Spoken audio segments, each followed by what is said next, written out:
Hello, we're here for the second of our Scandi beer tour beer reviews. I'm here with Quino and Tony. Skullfest. Scandifest, Scanfest, whatever you want to call it. So we've just done Nildoska Godlager. I'm going to go on to another beer from Sweden. It is first brewed in 1836. Wow. Okay, proper. Yeah, it's been going for a while. It's only 5.5%, so it's not too much stronger than the last one. And it is Carnegie Co Porter, or Stark Porter. So I'll show you that one. It's a lovely label, really nice, classic. It doesn't look like a Scandi beer. It looks like something you might find in an old pub in Britain somewhere. Actually, I think. There's nothing I can tell you about it from the bottle because it's all in Swedish. I do not speak Swedish. It says Class 3. Årgång 2016. Do Swedish people normally shout when they're reading their bottle labels? Carnegie Co! Yes, they do. They absolutely do. So it's a porter.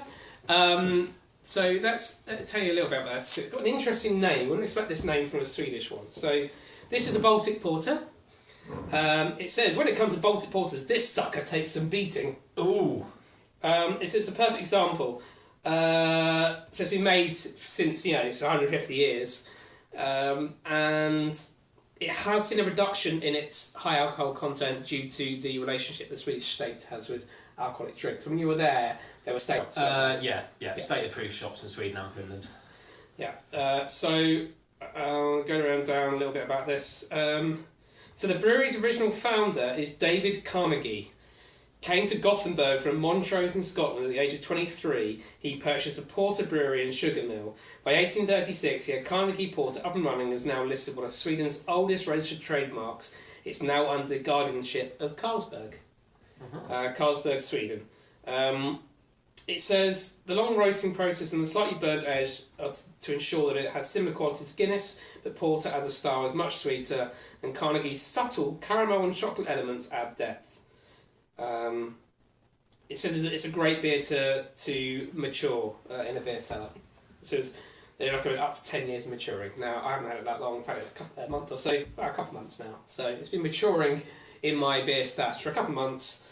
So hopefully it'll be lovely. It says the colour of Carnegie Porter is a glorious pitch black, and the complexity of flavour sees roast and sweet malt up front, backed by a stunning acidic bitterness. I don't like the sound of acidic bitterness. In a kind of tannin style way, Maybe. or in a kind of let's see. Acidic is not a note of taste I appreciate with beer. It says all this provides a beer that's perfectly matched with smoked meat or earthy cheese, which we don't have. So let's move on to the tasting of Carnegie Co Baltic Porter. The Carnegie Co Porter, I'm afraid. Right. So let's use our nice straw again. It's very dark. Again, it's nice. It's a small bottle, but that should work quite well. Look at that. Okay.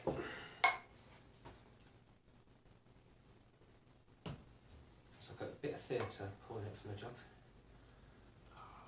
Love an earthenware jug. I'm so pleased when I found this in the West Parks Brewery. It's a really nice classic old beer jug.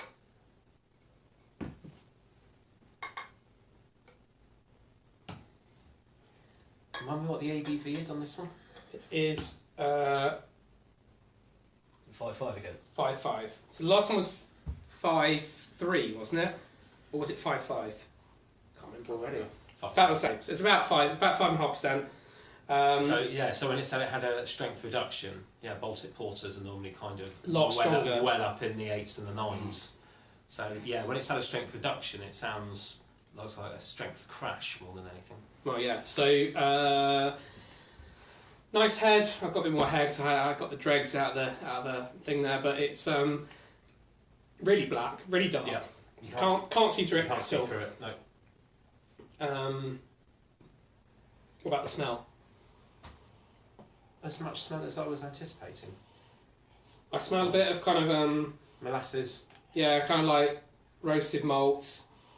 Touch of chocolate, touch of coffee, a little bit of caramel, just little hints of everything, I think. no real defining No. aroma, is there? No, it doesn't go. It's not a huge aroma. No, it doesn't go straight up the nostrils like a lot of these beers normally would. Well, I think that's because you take the top off and you go, oof, yeah. well, I think that's because you're right. It's had that strength reduction, so that means it's basically it's lost that kind of thing. So should we go for the taste? Scowl.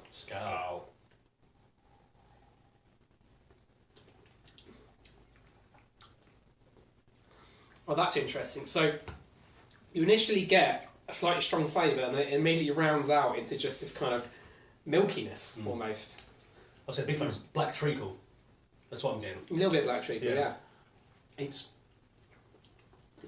again, I suppose it's probably down to the fact that the strength's been massively reduced. It doesn't have that big, again, that sort of big hit you're expecting behind it. I find you get an initial hit in the mouth when you initially drink it, and then it just goes to nothing.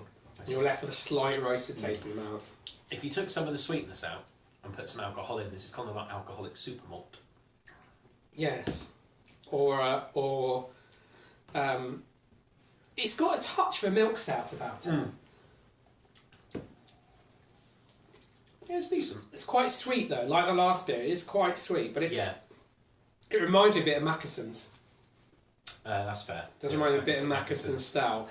It's got that kind of sweet, light, not overwhelming taste to it. I would not even have said this was 5.5. No. Doesn't taste at 5.5% at all. If you sort of pull your lips and you can feel the sugar that's gone on the lips. So there is still a fair amount of alcohol in there. It's still, a lot of sugar that hasn't fermented maybe. I guess that's actually why they recommend you mature it for a while. Yeah. It may well be if you leave it in a beer cellar for a while or in a dark place, right, it may well end up having a stronger flavour profile. Yeah, or pull out some of the flavours a bit better. Yeah, you might be right. 10 years is a long time to wait though, isn't it? It is. Yeah, I mean, especially when you're trying to do 1,001 beers before you die. Yeah, I might die in like 5 years. I don't. It's all got to be done now. Yeah, you get 1,000 posts up. Yeah. And it's just that one. The one got away.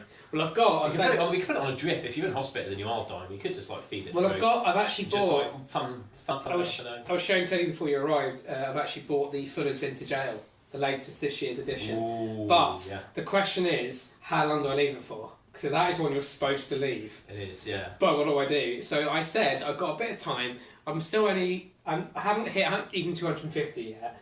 So that's one I can just leave in the background, and it will mature for at least another year.